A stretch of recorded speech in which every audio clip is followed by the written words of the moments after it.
Assalamualaikum warahmatullahi wabarakatuh. Perkenalkan, nama saya Astri Eka Ramawati dari kelas 3A. Di sini saya akan membahas mengenai perbandingan. Sebelum masuk materinya, saya akan membahas mengenai pengertian perbandingan. Yang kedua, perbedaan sifat perbandingan. Yang ketiga, pengertian perbandingan senilai. Yang keempat, contoh soal perbandingan senilai. Yang kelima, pengertian perbandingan berbalik nilai. Yang keenam, contoh soal perbandingan berbalik nilai. Dan yang terakhir adalah kesimpulan perbandingan. Yang pertama yaitu pengertian perbandingan.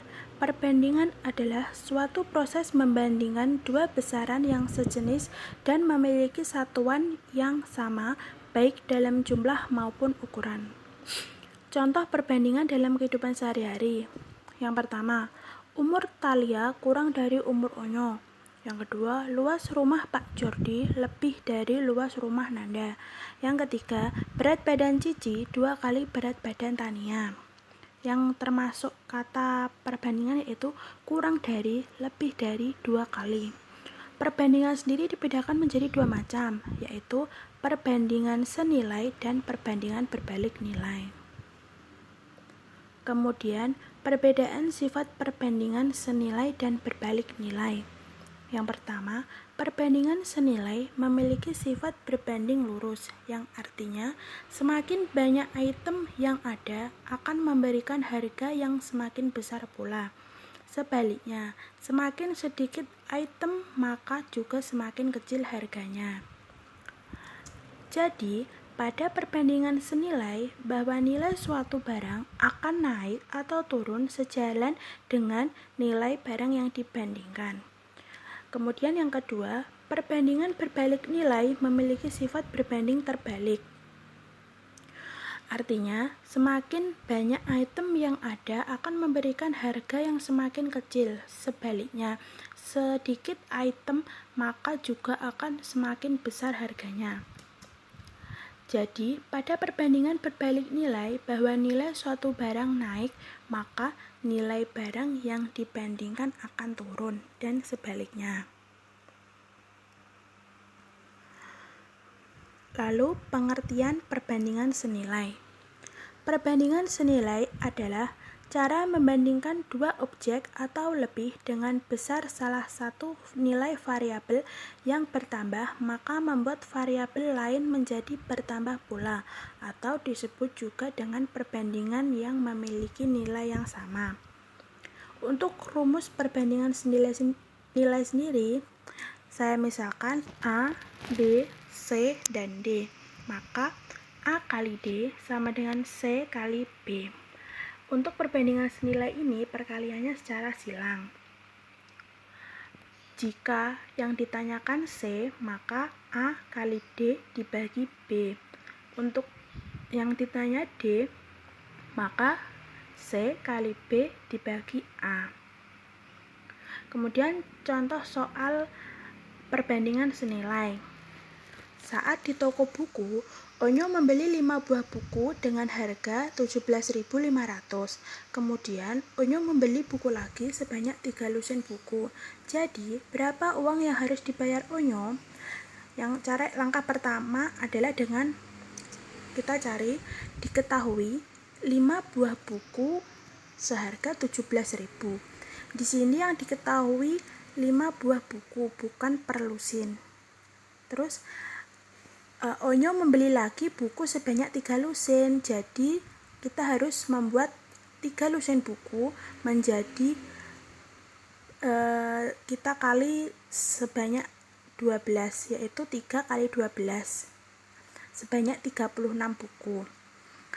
Yang ditanya yaitu harga 36 buku. Jadi gimana ya cara mengerjakannya? Ingat yang tadi, rumus yang awal A, B, C kali D. Perkalian silang. 5 sebanyak 17.500. 36 buku X karena belum kita ketahui. Maka 5 dikali X sama dengan 36 dikali 17.500. X sama dengan 36 dikali 17.500 dibagi 5. Hasilnya 126.500. Jadi, uang yang harus dibayar Onyo untuk membeli 3 lusin buku adalah 126.500.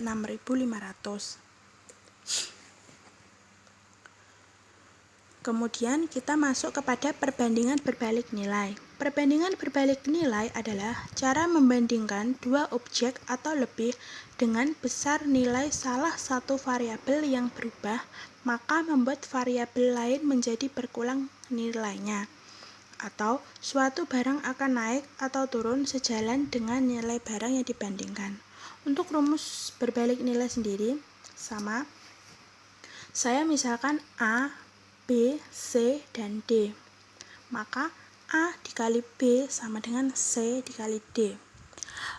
Jika yang ditanyakan C, maka A dikali B bagi D. Dan jika yang ditanyakan D, maka A kali B bagi C. Untuk contoh soalnya, seorang peternak angsa memiliki 100 ekor angsa. Peternak tersebut memiliki persediaan pakan yang hanya cukup untuk 6 hari. Tetapi jika peternak membeli lagi angsa sebanyak 50 ekor, maka persediaan pakan cukup untuk berapa hari? Penjelasannya, diketahui 100 ekor angsa menghabiskan pakan untuk 6 hari. Karena peternak menambah lagi 50 ekor, jadi angsa menjadi 150 ekor. Yang ditanya berarti cukup berapa hari pakan untuk 150 ekor angsa? Sama. Ingat yang tadi A, B, C, D. Yang pertama 106. 100 ekor 6 hari. Berapa? Jika angsanya 150, berapa hari pakannya habis? Maka 100 dikali 6 sama dengan 150 dikali X. X sama dengan 100 dikali 6 dibagi 150 sama dengan 2. Jadi, untuk 150 ekor angsa, maka pakan hanya cukup untuk 2 hari. Kesimpulan dari materi perbandingan tadi, yang pertama, pada perbandingan senilai, nilai suatu objek akan naik atau turun sebanding dengan ukuran objek yang dibandingkan. Yang kedua, sedangkan pada perbandingan berbalik nilai, jika nilai suatu objek naik, maka ukuran objek yang dibandingkan akan turun. Sebaliknya, jika nilai suatu objek turun, maka nilai barang yang dibandingkan akan naik. Sekian presentasi dari saya, kurang lebihnya saya mohon maaf. Wassalamualaikum warahmatullahi wabarakatuh.